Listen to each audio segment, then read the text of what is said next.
দিনহাটায় নরখাদক, নেশার ঘোরে মানুষের মাংস খাওয়ার শখ এবং তার জন্য খুন করত দিনহাটায়। এরকমই নরখাদকের উঠে এলো নরখাদক পরিচয়। একজন দিনহাটায় নেশাগ্রস্ত অবস্থায় মানুষকে খুন করে তার মাংস খাওয়ার ছক। কোচবিহারের দিনহাটায় অপরাধের এক বিরল নজির। নেশাগ্রস্ত যুবকের কীর্তিতে হতবাক পুলিশ। এক ভবঘুরেকে খুন করে গ্রেফতার ওই যুবক।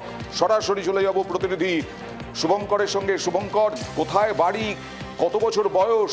ভয়ঙ্কর বিরল নজির।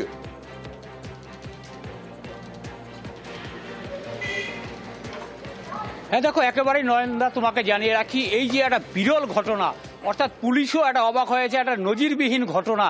এই যে ঘটনা, সেটা হচ্ছে দিনহাটার একদম ভারত বাংলাদেশ সীমান্ত লাগোয়া কুরসাহাটের ঘটনা। স্থানীয় এক ভবঘুরে শ্মশানে থাকতেন, সেই ভবঘুরের মৃতদেহ উদ্ধার হয় দিন দুয়েক আগে এক ধান খেতে। এরপরই ঘটনার তদন্ত নেমে পুলিশ যেটা জানতে পারে, স্থানীয় এক যুবক ফিরদৌস আলম, সে নেশাগ্রস্ত, নেশার বিভিন্ন ওষুধ খেতেন, এর আগেও একাধিকবার হোমে ছিলেন। আচ্ছা, সেই ফিরদৌস আলম শুধুমাত্র মাংস খাওয়ার জন্য ওই ভবগুলোকে খুন করেছিলেন এবং খুন করার পরে সেই মৃতদেহ তার বাড়িতে নিয়ে আসেন। বাড়িতে নিয়ে এসে জল দিয়ে তার সেই মৃতদেহ ধোয়া হয় এবং প্রত্যক্ষদর্শীরা পুলিশের কাছে যে বয়ান দিয়েছেন যে মাংস খাওয়ার উদ্দেশ্যে তাই মৃতদেহ কাটা হয়েছিল, মাংস খাওয়ার জন্য সেটা করা হয়েছিল। এবং এরপরই পুলিশ কিন্তু প্রত্যক্ষদর্শীদের বয়ান পেয়ে সেই অভিযুক্ত, এর আগেও কি এইরকম ঘটনা ঘটিয়েছে ওই যুবক? যে জেরায় অভিযুক্ত না, দেখো, পুলিশ যেটা জানিয়েছে যে এর আগে পুলিশের ডায়েরিতে, পুলিশ থানায় এ ধরনের ওই যুবকের নামে কোনো অভিযোগ নেই।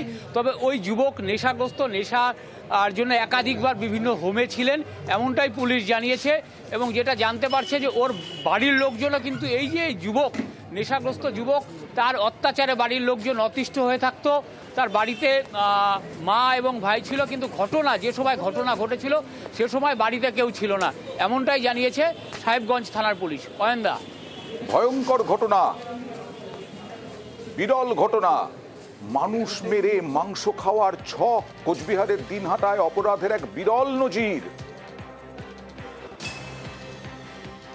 2026-এ সেদিন মিলন মেলা চলছিল কুরসাহাটে।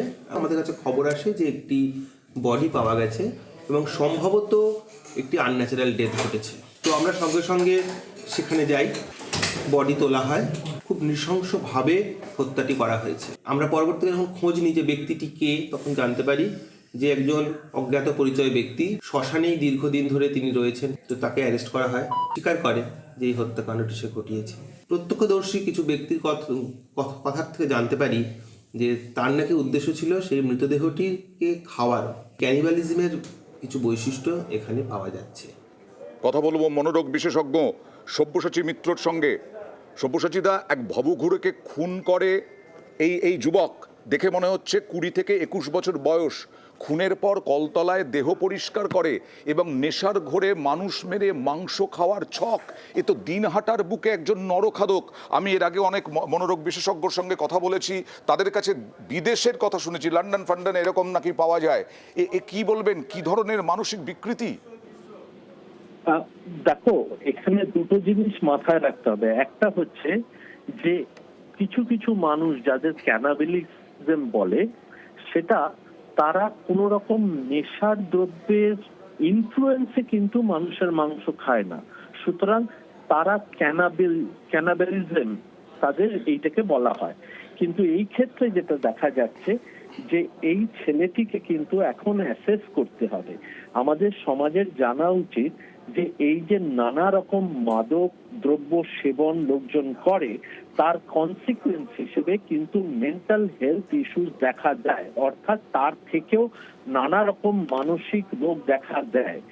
এবং এই রোগগুলো আরো দীর্ঘদিন এইরকম ড্রাগ অ্যাবিউজের পর সাইকোসিসও দেখা যায়, অর্থাৎ রিয়েলিটির সঙ্গে সেই মানুষটার যে কানেকশনটা সেটা হারিয়ে যায়। তখন সে নানা রকম কাজ করতে পারে যেগুলো আমাদের কাছে দুর্বোধ্য প্রমাণিত হয়। সেই সাইকোসিস থেকে আমাদের এই জায়গায় জানতে হবে যে এই ছেলেটি ড্রাগসের জন্য সাইকোটিক হয়ে এরকম মানুষের মাংস খাচ্ছে, নাকি এর আগের থেকেই নর্মাল স্টেট অফ মাইন্ড এই প্রবৃত্তিটা ছিল। সুতরাং আমার মনে হয় ধীরে ধীরে যত পুলিশের আইডেন্টিফিকেশন বাড়বে, যত আমরা প্রশ্ন করতে পারবো, এই ছেলেটির মেন্টাল স্টেট অ্যাসেসমেন্ট যখন করা হবে, তখন এই সব প্রশ্নের উত্তরগুলো আমাদের কাছে এসে যাবে। বেশ, ধন্যবাদ।